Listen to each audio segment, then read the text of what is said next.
Awesome. So we're recording in Zoom and we are going to go live in YouTube in 3, 2, 1. Hello, everybody. Welcome back to the WPAMA.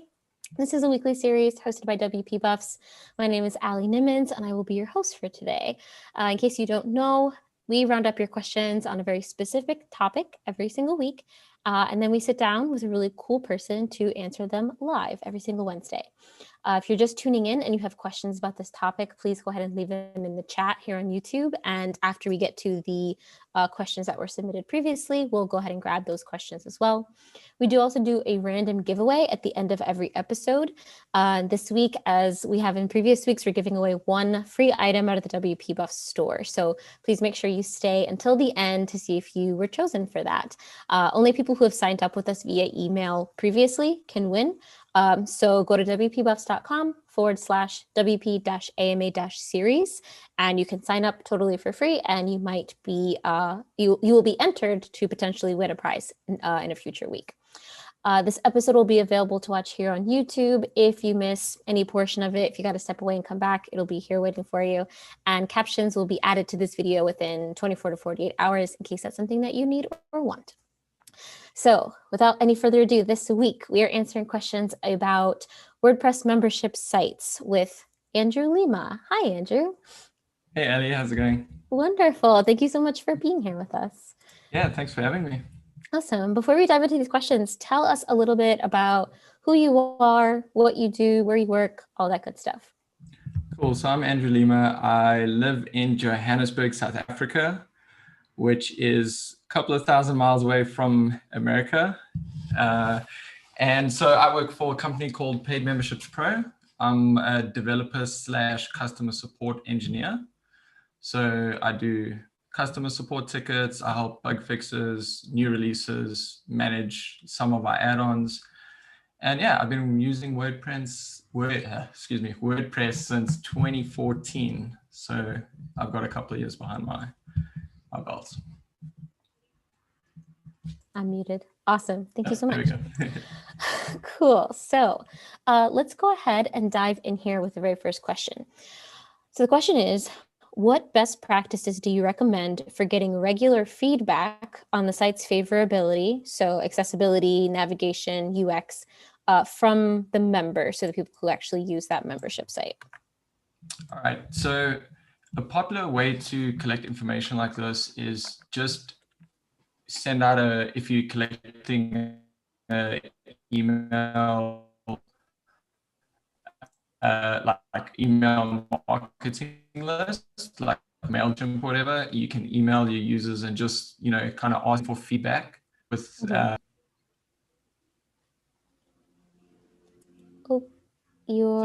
am I back? Sorry. Yeah, your audio cut out for a second, but yeah, that's okay. You're back.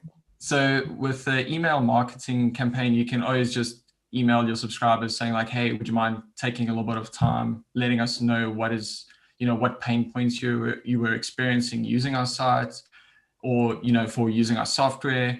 It's always good to connect with people you've already made a connection with versus people that, they may not know your brand or anything like that. Another thing is if you collect phone numbers, you can kind of just phone them up, do a bit of a cold call. I know it's not the best and a lot of people don't really answer those calls. But if you have like on your registration form, an opt-in feature that's like, hey, can we reach out to you? Yes, you can. You can just kind of just spend a bit of time on the phone or via direct email with them. And then I think it's good to have an incentive for that, just to like thank them for their time. If it's a discount code or, like a little swag hamper, that'll be really good. And yeah, I think that's about it that I would recommend. So as a follow-up question to that, do you feel that it's a better idea to provide like a form or like a survey that they can fill out on their own time? Or I know, like you just mentioned, a phone call. Do you find it's better to like get on a call with somebody or have them do it in the moment? So we busy contemplating on ways to kind of follow up with our customers, and we contemplating to start actually phone calling some of our members just to like get feedback, like how are things going? What are you experiencing issues with, just to make that a more personal connection with the customer. A lot of people like to see the people behind the product, just to make that personal connection. But definitely if you're using like a survey, just find a free one, even on like Google Forms, fill it out, enter a draw to win, I don't know, a $50 Amazon gift voucher. That's always enticing. I know when I get those emails, I'm like, yeah, let me do it. It'll take me like 2 minutes, so yeah, it's definitely good to not pressure the customer too much and give them the chance to do it in their own time, but also then they might not get it done. So I think you just have to kind of test what works with your target market, and whatever works for your business, you just kind of have to play around with that a little bit. Have you found more success? This is something that really interests me, like collecting data for stuff like this. Have you found more success with, open-ended questions? So like, what did you think of X? Or do you feel like it's more effective to, provide that sort of scale where it's like disagree, strongly disagree, or, rating on a scale from 1 to 10? Do you find that it's more efficient to kind of give them more structure for their answer, or allow them to just sort of like give you whatever it is that's in their head? I think a scale, or like a radio checkbox kind of thing. So predefined answers, and then the option to insert extra information. Because again, I try to put myself in the customer's shoes, and when I get a survey like that, it might be like, what do you think we can improve on? And then like the WordPress surveys that they do yearly, it's like, what can we improve? And sometimes I'm like, nothing that I can think of, but if I had the predefined answers, I would be like, oh yeah, that makes sense. I actually forgot about that. So again, it kind of depends what type of question you're asking and what type of feedback you want. It's kind of like a double-edged sword. So if you have predefined boxes, people might just tick the first one, let's get the survey over and done with as quick as possible. Yeah, absolutely. That's a really good suggestion. So it's kind of offering the variety of the types of questions, but offering those more structured ones to get their kind of gears going. And yeah, that makes a lot of sense. Yeah, definitely. Because like a lot of the surveys that I've done with South African companies, it's like, would you rate the service to your friends, 1 to 10 being most likely? That's like an easy one. I don't have to type like, yeah, I definitely like your product, I would recommend it to friends. So kind of choose your question structures based on the actual question itself. Right. Does that make sense? So, yeah, definitely. You mentioned just before going to people that you've already formed a connection with. The first thing that kind of comes to my mind is maybe people who have already reviewed your product or your service. Do you go after those people? Do you maybe only go to the people who've rated you positive? I feel like people might think, okay, I'm going to ask the people who have rated me positively, and maybe I won't ask the people who've rated negatively. Do you think there's value in asking both sets of people? Yeah, definitely. I think you get more value out of the people that rate you poorly. So like our 1-star reviews on WordPress.org, we like jump on that with high priority. And just, we discuss it within the team. Why does the customer feel like that? What can we improve on? Yes, that makes sense. Or no, that doesn't make sense, in terms of like, it might be too difficult to achieve technology wise, or like it'll cause too much technical debt on the company.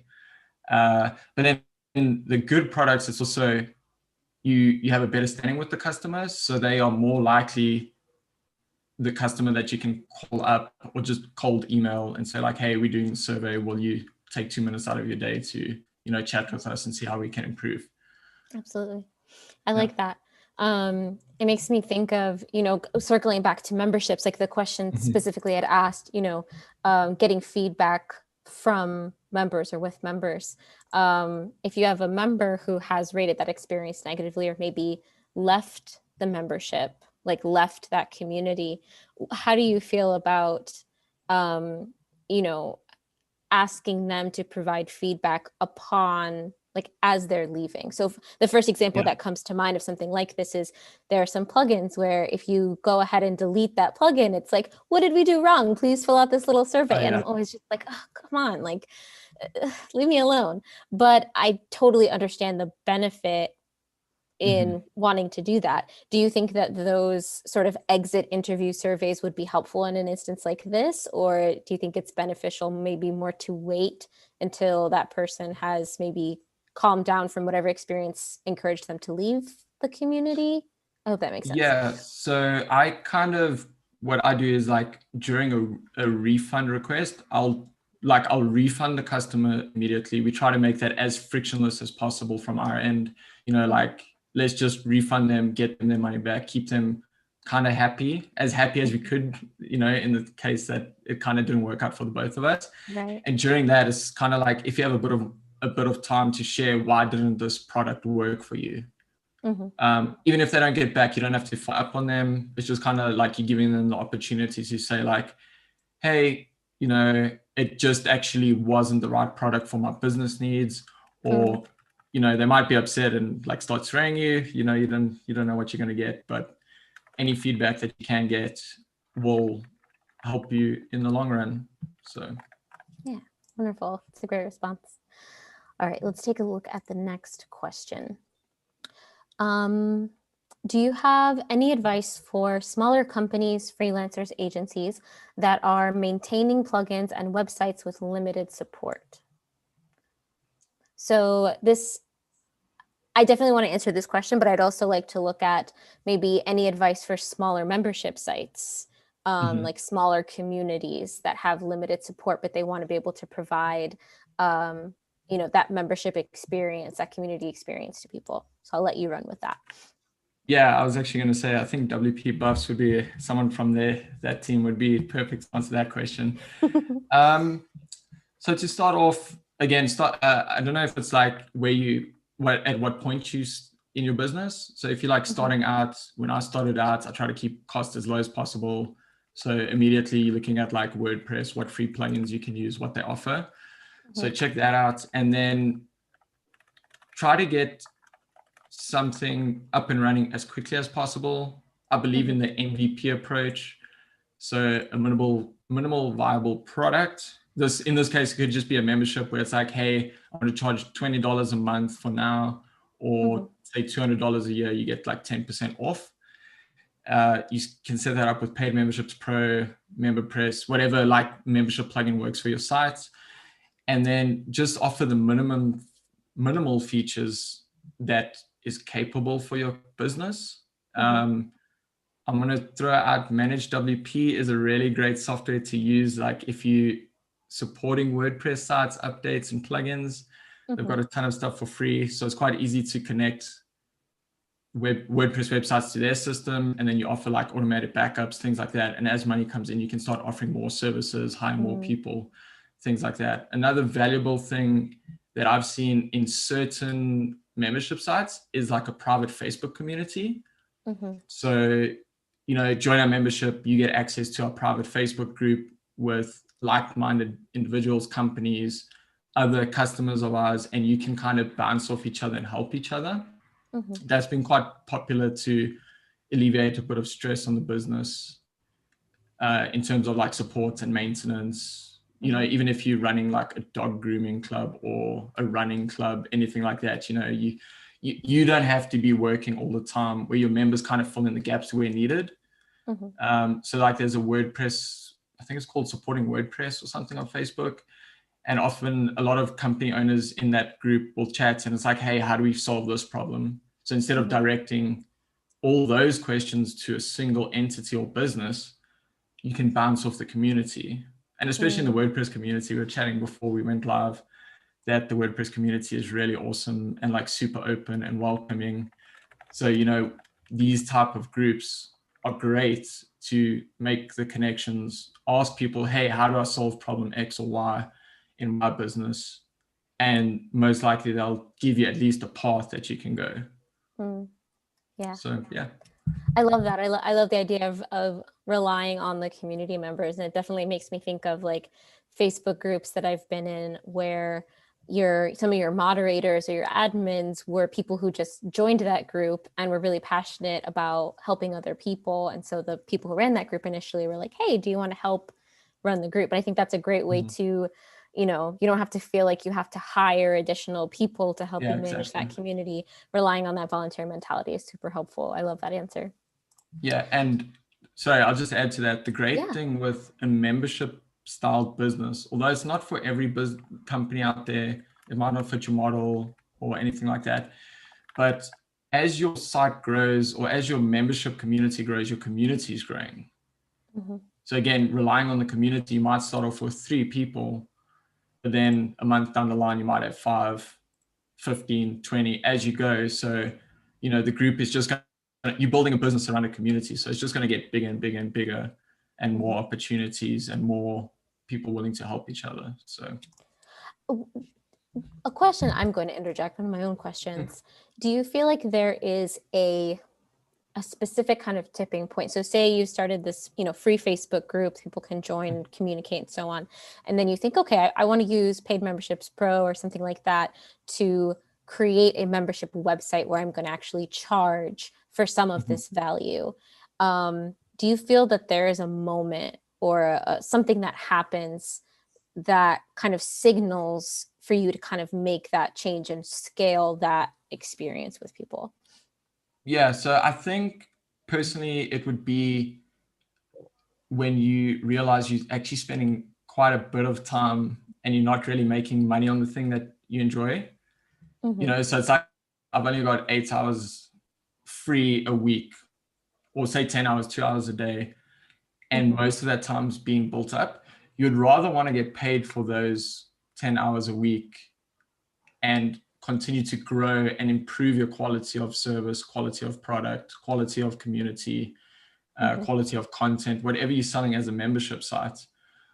So I think it comes into play when you kind of like cannot support it anymore. Not to say that you shouldn't support your free members. Free members are like, it's amazing to have a ton of free users.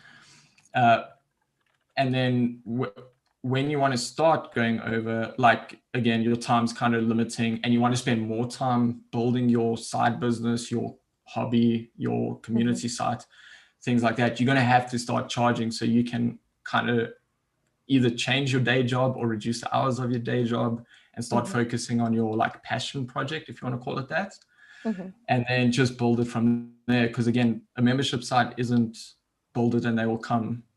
It's, it's like so much work because you have to keep that customer retention. You have to keep that community member interaction or retention by constantly creating great content, because especially if a person, if you're going to start charging a monthly fee, and now we're going into the paid side of things, you have to constantly create good content, videos, courses, articles, things like that. So again, you still give your X amount away for free, or, you can come up with a strategy like, hey, we're going to give everything for free, but then if you want a one-on-one, you have to pay a monthly subscription, stuff like that. So there's a lot of ways that you can actually monetize your business. But again, I think it comes down to the time that you can afford to spend on it for free before you kind of like running into your costs in a sense. Yeah. And then you're going to have to start charging for your content or business, because again, it takes a lot of work and nothing's for free. So yeah, absolutely. And that immediately brings me back to something I fretted over so much when I was running my own business is, how much is my time worth to me? How much am I going to charge someone for an hour of my time? And then how much am I going to give away? Because I personally very much believe in the idea that you have to give a little to get a lot, right? Sure. You have to be willing to give some free value sometimes, and that will come back to you. And it's kind of scary to do, like this question for a smaller company or freelancer or agency that's just starting out. But yeah, I think it makes me think about all the times I sat down and I had to really like literally do the math of, if I want to work this much time per week and I want to earn this much per week, how much is my time actually worth to me? So for whoever asked that question, I think personally, one of the first things you have to do is really have a strong idea of how much your time is worth, and then how much you're willing to give away for free. And then once that balance starts to tip, is, well, I asked that question. I'm so silly. Well, for anyone who may have had that question previously, yeah. Once that balance starts to tip is when you start, saying, okay, I have to stop giving away for free now and start charging beyond this point. Yeah. And then when you start charging, you can actually offer a more better service, or like a more professional service, because again, you're getting paid for it. Looking in the WordPress space, like you get the free plugins and the paid plugins.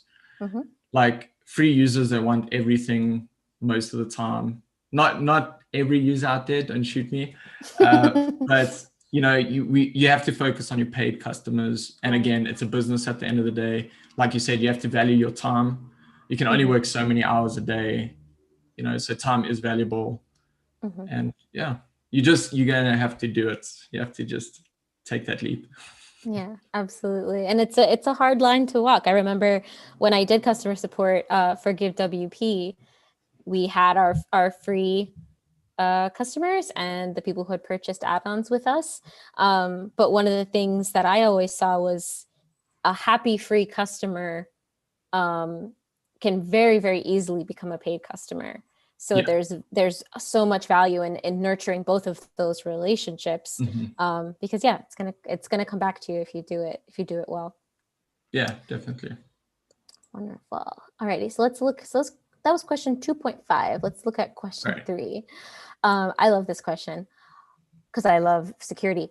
What are the best ways to keep a membership site secure? So I would say there are all kinds of ways to keep WordPress sites secure, right? That we all know those things, keeping things updated, firewalls, backups, blah, blah, blah. Specifically with membership sites, like I remember when I was building websites, I had a lot of people who were afraid to create a membership site because they didn't like the idea that there were all of these users that could log in to the site, and they saw that as a potential danger. So when you're looking at that instance of having a bunch of people being able to log in, having all of these payments coming in and out, having automatic maybe monthly or yearly payments, what are some things that people can do on a security level to keep that all nicely wrapped up? Cool. So I'm going to touch on WordPress as well, because basically a membership site just piggybacks off of like the default WordPress users. Right. So again, at the core, you should make your WordPress installation as secure as possible. Make sure you're running SSL backups, something like WordFence, things like that. One thing, some of the plugins offer, like Paid Memberships Pro, we've got a strong. Sorry, I'm seeing I'm lagging a little bit. So we got a strong passwords. Cool, that's good. We've got a strong passwords add-on that kind of forces you that like 12 character limits. It runs through the WordPress, like strength validation kind of thing. So you can kind of just encourage users to have like a strong password and not like admin 123 as the password, or like a super easy password, things like that. You can run Google reCAPTCHA on your sites just to try and prevent some spam bots. Also, there's a couple of ways that you can do a bit of user security. It'll be, you could do like an email confirmation. I'm just listing like some add-ons that I've built with PM Pro. So this is what like from my experience working in Paid Memberships Pro. There's an email confirmation add-on where it's like when the user registers, they don't get access to anything until they confirm their email. So there won't be any like fake email addresses, things like that. We've also got an approval add-on where an admin has to specifically approve that user for a specific level. So you can say like for free levels, you can sign up, but you won't get access until someone reviews your data and approves you access. Otherwise your account gets deleted. Things like that. What else? reCAPTCHA. I think a couple of users that you find at the, sorry, I see I'm rubber banding a bit on my end. So I was going to say, you could just, do once a month, have a look at your users, try to figure out the email addresses. It's kind of quick to find like a spoofed email address and just delete them. And then just double check your user roles and capabilities. So make sure they're like a subscriber, they don't have access to anything anything admin related. And then again, it also comes down to choosing your plugin and just making sure, read the change log of when a plugin released, just do a quick glance over, the support tickets on .org or on their, I don't know if they have like a public forum for their paid support. Right. That's normally what I do when I check for like a plugin that I've never really used before. So it's like just a quick little checklist. Like I'll check the changelog quickly. I'll check the reviews, just now someone's like, oh, I found a security issue, or just even do a quick Google search. Sometimes like WordPress or another security plugin might have data about, a breach in security of the actual software itself. And then, the usual, keep it up to date, back it up, and make sure you're on a decent host. Yeah, absolutely. Those are all really great examples. It also brings to mind there's tons and tons of plugins and tools and things like that out there. Like I always liked using things like limit login attempts where, what that'll prevent against a brute force attack. I can't remember the name of the plugin, but there's one that does that like timeout thing where if somebody is logged in and inactive for a certain amount of time, it'll log them out. And just really locking down that login page. There's plugins where you can like change the URL. So instead of it being like WP admin, WP login, you can change it to something more branded. And I think all of those, create, what do you call it? Like barriers for an extra layer. Extra layers. Of things like that. So I love all of that. And so many of those things. I mean, if you use something like Paid Memberships Pro, you said those are add-ons that come with it. Most of the ones I just recommended are free plugins as well. So there's always a way to secure that site, no matter what price level that you're at, what software you're using. Yeah, exactly. And I always say too, like secure hosting, like making sure that definitely. You, if you're going to put your money anywhere, put it in making sure that you have a good host. Definitely. Absolutely. I also forgot to mention one security thing is two-factor authentication. That's usually free. Google Authenticator, that's a pretty good layer of security to actually secure user accounts. So there's like actually so many ways to make a site secure. So absolutely, especially when you have a lot of people logging into a membership site. I think focusing on the basics of a WordPress site, but then also that login page is really important. Awesome. So we have one more question. If you are watching and you have any questions for Andrew about membership sites, please put them in the chat. Otherwise, this will be our last question. What should you look for when choosing a membership plugin? So this could easily turn into a commercial for Paid Memberships Pro, which I don't have a huge problem with, but maybe let's talk about all the range of options, right? For any budget, for any size site, all of those sorts of things. What do you think should be kind of the grocery list that you make for yourself when you're shopping for a membership plugin? All right, cool. So I'm not going to sell PM Pro too much. I'll do like a generic list. So again, I mentioned earlier just a couple of checklists that I do. One thing that I would suggest in checking is like when you start out a business, you're kind of going as free as possible, as cheap as possible for finding a solution. And so just to promote PM Pro a little bit is we try to give away as much as free as possible. Like we kind of just want to build this huge community site that's like, we are the membership platform and we kind of just get paid to maintain it, and keep it up to date and secure and things like that.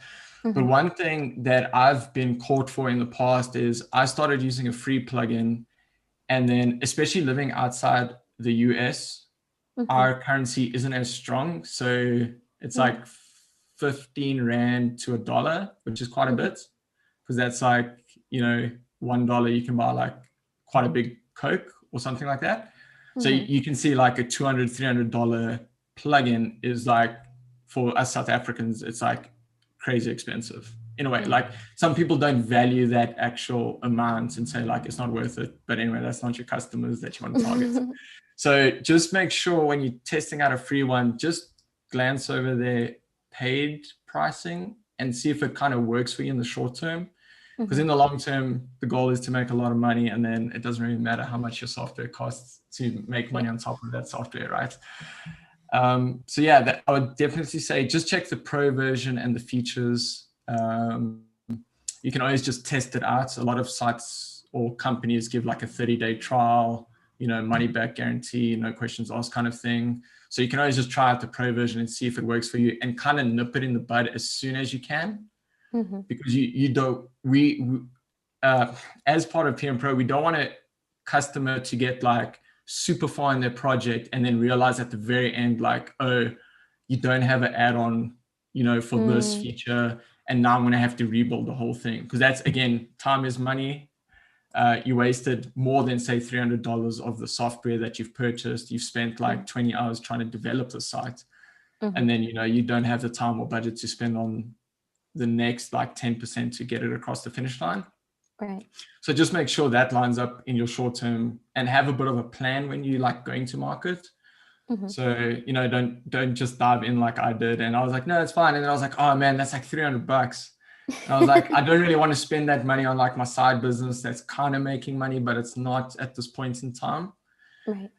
So just kind of have a bit of a strategic plan in that. And then again, if you're on WordPress, check, the reviews. We actually find, and I also do this, is people like to read the 1-star reviews before the 5-star reviews, because they kind of want to see, of that.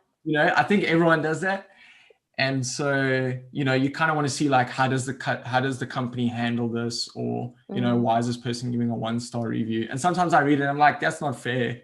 Like, you're just upset for whatever reason, like it didn't work for you.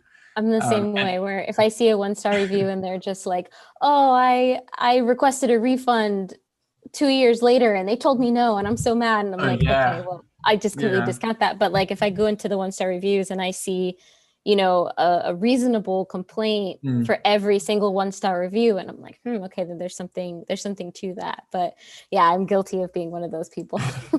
Yeah, so again, that's why we take our 1-star reviews pretty seriously. Also, again, coming back to the first question, is to get that information back to the business and channel that forward. Then also, again, I check the support forums on .org. Like, I know most of it's volunteer. I run a couple of free plugins on in my own time, and I don't get to all the support that I can. But it's kind of good to see, especially if a company is making money and they have like a free version on .org that is well supported. Even if it's just like, hey, we've got an add-on for this, but you have to purchase it. It's like they're still getting back to you. Right. Or, that I guess that's the only public way I could find information. Or email the company directly and just ask them whatever concerns you have, like, hey, is it, can you help me out with a discount code? I don't live in, it's a bit steep for me. And most WordPress companies will be like, yeah, here's like 10, 20% off. Here's a discount code or whatever, things like that. So yeah, check the reviews, change log, check when it was last updated. You can always check like the release, like how in between, if it hasn't been updated in 5 years, you're probably not going to get support. So it might not work very well or be safe if it's not compatible with like changes to WordPress core and things like that. So yeah, all of your plugin best practices, really. Yeah, it's just a generic checklist. When choosing any company, even a SaaS company, I'll check like a review site of, I'll just Google the company's name and then say like reviews and read what the people say about it. I guess like Amazon reviews, if you read the product, some of those are a little bit wacky sometimes, but it gives you a good idea of how the product is. You kind of follow these steps for any process that you're going to get involved with. Right. And then also one top tip is membership sites aren't easy. So it would be good if either how to like do a little bit of code, or of like a local WordPress or PHP or JavaScript developer, just to kind of get you that little 10% extra. Just keep that in mind, that you might have to do like a 10% coding or customization just to get it to exactly where you want your site to be. Yeah, that's a really good point. It's definitely a kind of higher tier project that you want to do, and you'd want to really do it right. Yeah, that's great. Sure. Awesome. So we did actually have another question that came in through our form, which is kind of almost dovetails off of what we were just talking about. How frequently do you recommend doing regular updates and maintenance to a membership site and plugins? All right, cool. So This can be quite a long topic now. So what I do personally on my websites, I will do point releases immediately. Mm-hmm. Usually a point release is like a small bug fix, things like that. Major releases, like 5.6, I'm kind of just waiting a bit, or I'm going to test on a staging site or test site before I actually like merge it in. You don't want your site going down because that's money that you're losing, especially if you've got a really high volume traffic site. So just keep it up to date as frequently as possible. Earlier I mentioned managed WP. You can use other products or plugins, just back up your site like daily. So you always, I believe, have a backup of a backup of a backup. Yeah. Because I've had it where like a host backup kind of that failed, and then it was like, no, you have to rebuild the site kind of thing. So just, yeah, anyway, have a backup and then update point releases. That's fine. WordPress kind of, yeah, not kind of, it does have the auto updates now. So you can add auto updates, I think, for point releases. Even some hosts like SiteGround, and I'm sure other managed WordPress hosts have also enable auto updates. And then you can kind of choose like point releases or, major releases, things like that. But highly, highly, highly recommend get a staging site up, even if you're using something like local by Flywheel or desktop server. Just spool up a site, a WordPress site, install the same plugins you have, the same custom code you have, and just make sure the updates don't fatal error on that. And then you can apply the updates to your live site. It's a bit of work, but you might save yourself, if there is a fatal error in your updates or, something goes wrong. So that's kind of what I do. I have a staging site. I test my updates. I test my custom code on there. When I'm happy, then I'll just copy it over to my live site. Yeah. And I'll even tack on to that. A mistake that I made early on in my career is you mentioned backups, making sure that you're not taking those backups and then saving them on your server, but are saving them somewhere else, whether it's your machine or cloud backups or something like that, for multiple reasons. But yeah, making sure that you have offsite backups, if you have backups at all, which you should. I actually had a question that came up as I was kind of thinking about that. So we have this managed WordPress hosting thing now, which is, I think, a fairly new concept as far as like the internet is concerned, right? And we have like managed WordPress and WooCommerce hosting. Do you think there'll be a point where hosting companies will create like a managed WordPress membership hosting account that is like optimized for membership websites? Do you think that's something that would ever happen? Yeah, we actually in talks with the company. I'm not going to mention because I don't know, like I've kind of heard it from top down that we kind of trying to plan something like that because it's basically an e-commerce site. So, if you're running like a managed WooCommerce host, you most likely can run a managed membership site, although maybe like it's a bit more content heavy because you're selling your content online. I definitely think it might be a good direction for hosting companies or, maintenance companies to kind of offer that as a service because, I mean, PM Pro's got 100,000 plus active installs now. Wow. And that's just one of like 5 to 10 major membership sites. So I definitely think, especially with the worldwide lockdown and, the pandemic, everyone wanted to move online. How can I, take my yoga classes online? How can I, take my gym online? People are like, I've got this business, I want to take it online. And it's kind of like, that doesn't really make sense that you're going to make a membership site, So like everyone's kind of on this, I find like a bandwagon to create like a membership site to get that monthly recurring revenue or that annual recurring revenue, which is, like the gold of businesses now. Like everyone's jumping on that, Netflix monthly fee bandwagon. It just makes business sense in the long run. Yeah. It works. So yeah, I think it'll definitely be good if a lot more hosts can offer, like optimized hosting, because that's one of our major struggles that we find with our customers. Because it's very resource heavy. I mean, yeah, that's what I was thinking is, lots of resources, videos, things to download. In addition to, when you get up there in numbers, you have hundreds, thousands people logging into your website every single day, not even visiting the site, but logging in as well. Like that has to that has to add up and account for something. So I'm proud of myself that my kind of instinct was right, and that is something that other people are thinking about. That's really cool. Well, I'll definitely keep an eye out for that. And it looks like we are out of questions. Andrew, is there anything else that you feel like maybe questions that you get often, questions that you get a lot in customer support, that anyone out there listening who is thinking about starting a membership site might have and would want answers to? Cool. I can chat a little bit about like choosing your pricing for a membership platform. Okay. Because I like I mentioned now, I believe that.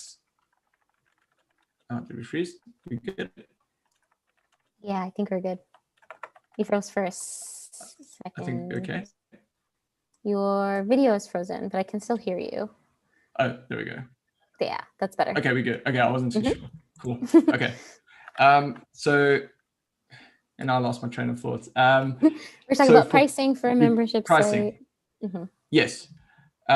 So the goal for any business is to plan like what finances are coming in, and that was a struggle when I was working like as a freelancer in my own agency. You'd build a WordPress website or whatever, and then that's like you get paid and that's it. You know what I mean? You didn't really have like, oh, for the next 6 months, I'm getting paid $50 a month from this customer to maintain it. You know, so that's a beautiful thing about WordPress membership sites and WordPress is it empowers you to make that monthly or annual subscriptions for your customers. Yeah. And then that can kind of give you a roughish figure of, okay, next year I'm going to make $10,000 off my subscriptions, you know, and then it's like just hard to keep those customers happy. Right.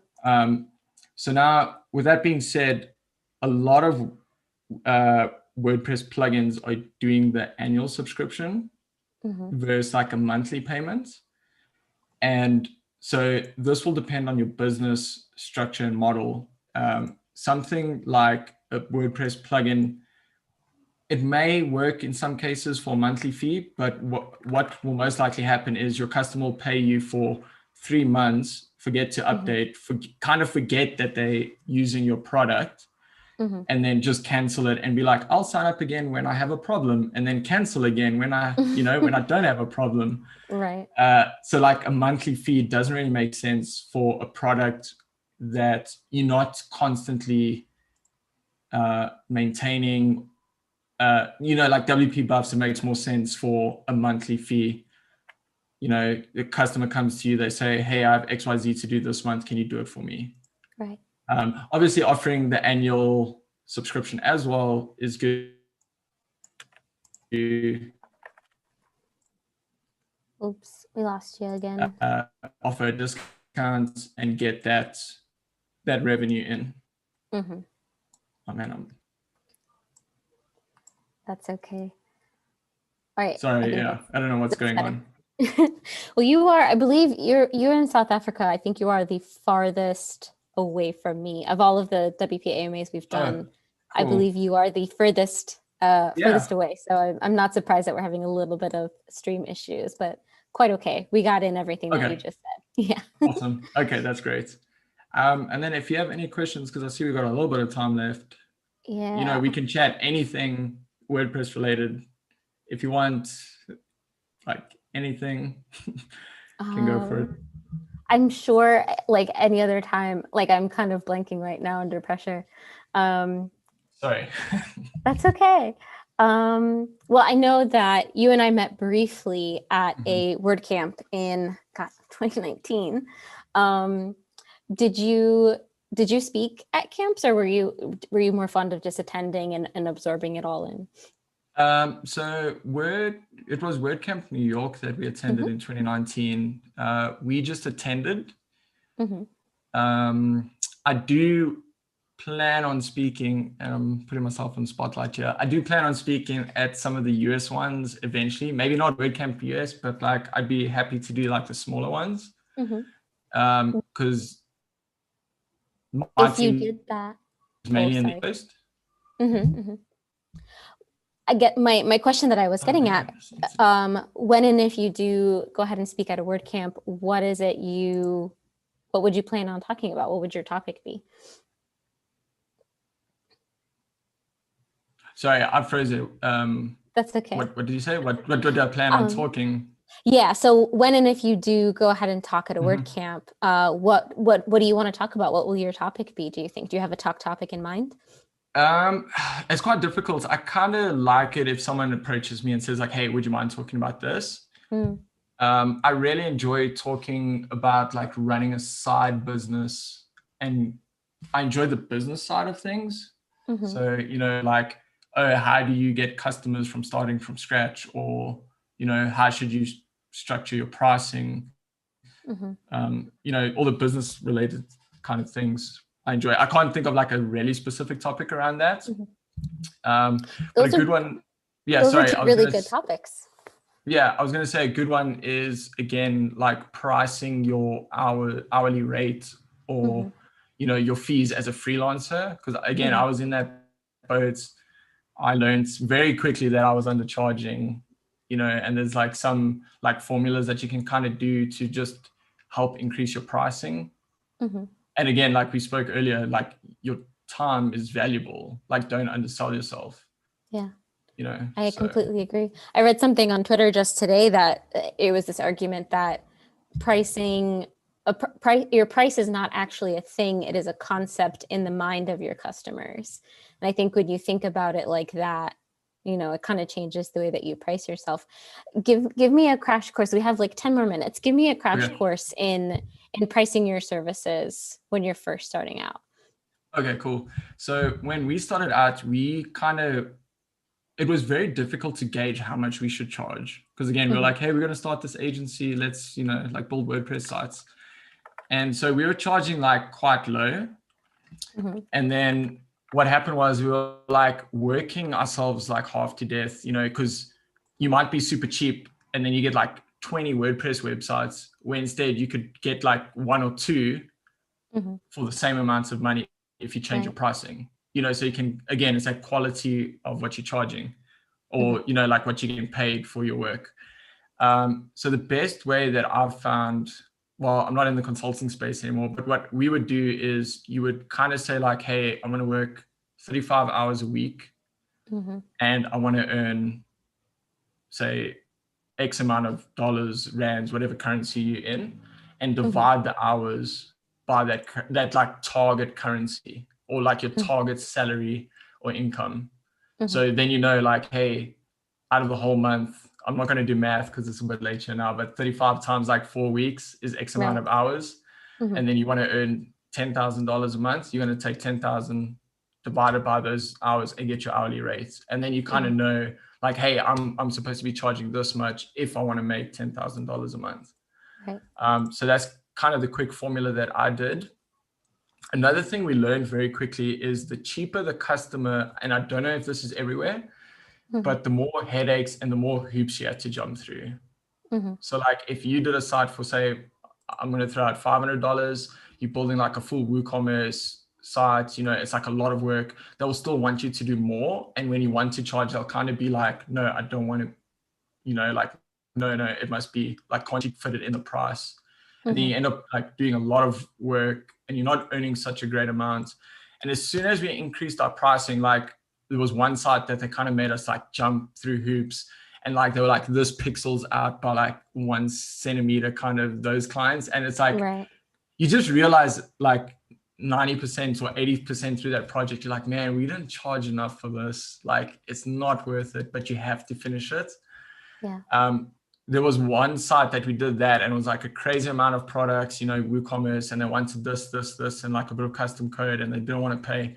After that, we were like, straight, our prices have doubled. Like, just, we were like, we're going to quote new customers double the price that we would charge. Because again, we didn't know where we stood in terms of pricing.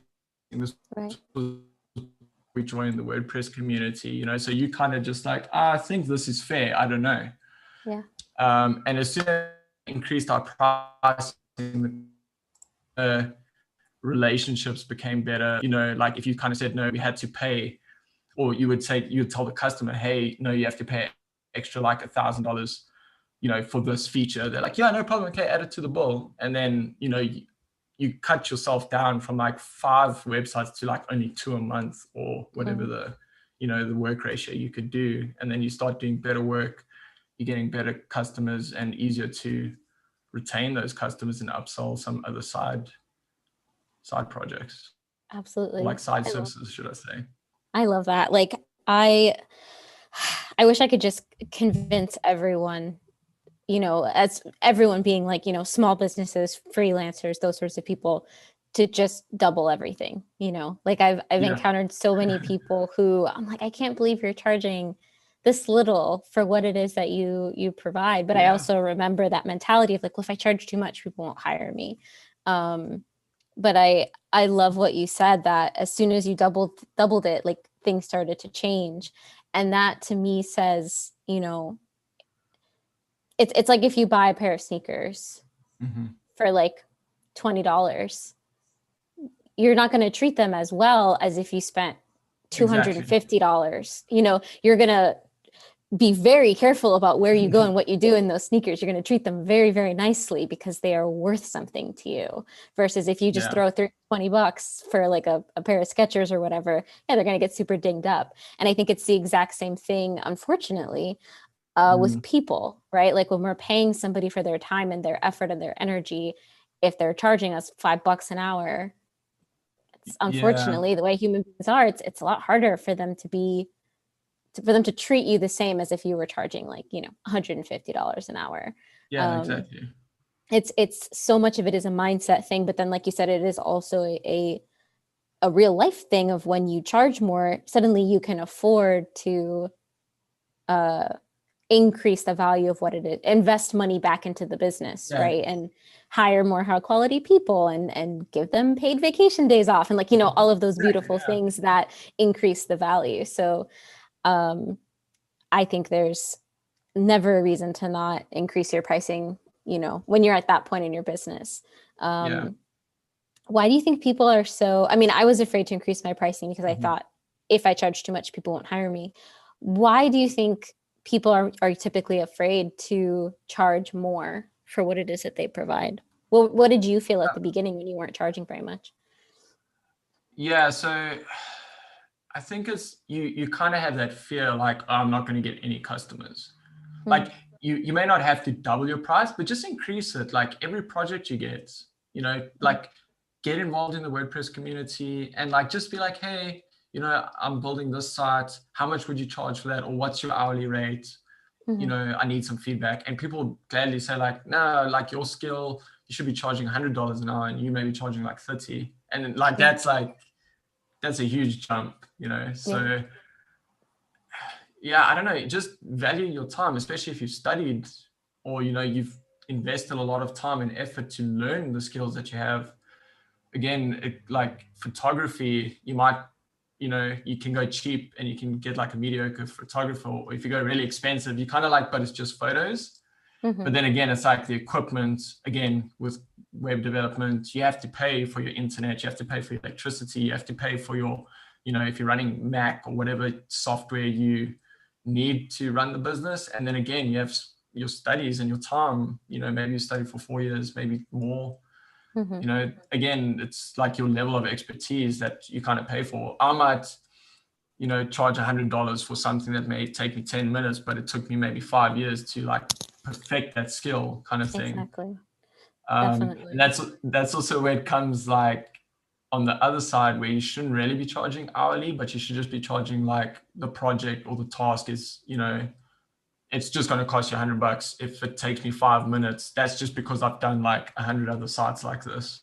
Exactly. With this exact feature. So yeah, that's always why I liked like activity-based pricing, where it's like, okay, this person wants a WooCommerce store and they have 60 products. Well, how long does it take? It might take me 5 minutes to completely add and configure one product. So if I times that by 60, like being able to determine how much time it takes you to do something, mark that up by, your skill level. Add that 20%, at least in America, I always say like that 20% for taxes, right? Because you have to think ahead toward that. So like, you're exactly right. Like knowing exactly what it is that's in front of you. And yeah, charging for the time and the experience is really important. And all right, so yeah, sorry, one more thing. And also like set a yeah. super strict scope. Like I remember with consulting work, if you don't have a scope that's kind of signed off, people just be like, yeah, add this, add this, add this. And they're like, oh, it's not included. No. So that's just like a little side tip there. So Exactly. have a And I super always strict- charged more if they wanted to add things Yes, later on. always, I charged always. a little bit more for that. Yeah. Time is money. 100%. All right. We have to cap off the conversation there. That's I'm all sure good. we could talk about this for ages. And yeah, I hope that you do get some talks out about this, because it seems like you seem really passionate and you're really knowledgeable about, and it's things people need to hear, honestly. Charge more for whatever it is you're doing. Make money. Absolutely. All right. Thank you so much, Andrew, for being here and sharing part of your afternoon or morning or evening. Okay. Yeah. 9 p.m. here now. 5 to 9. Boy. It's 2 p.m. 7 hours ahead. Boy, oh boy. Well, where can people find you if they want to learn more about Paid Memberships Pro or pricing or any of that good stuff? Where should they look for you online? So you can go to paidmembershipspro.com. Just straightforward, no spaces, just like that. I've got a personal blog that's andrewlima.co.za, which is a South African TLD. And then my Twitter account's Andrew Lima ZA, all one word. Okay.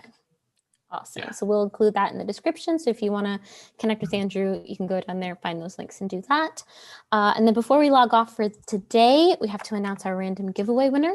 So the winner this week is Kim. Congratulations, Kim. Yay. I will email you at the email address that you provided so that you can go ahead online and grab your prize. So we will see you all next week for the next WPAMA. Please make sure you go to wpbuffs.com/WP-AMA-series. Sign up there to get early access to the next speaker and the form to submit your questions so that your questions get answered first. And if you want to find out any more about us, please go to wpbuffs.com or find us on social media, WPBuffs, pretty much everywhere. And yeah, that's all, folks. Have a good one. Thanks.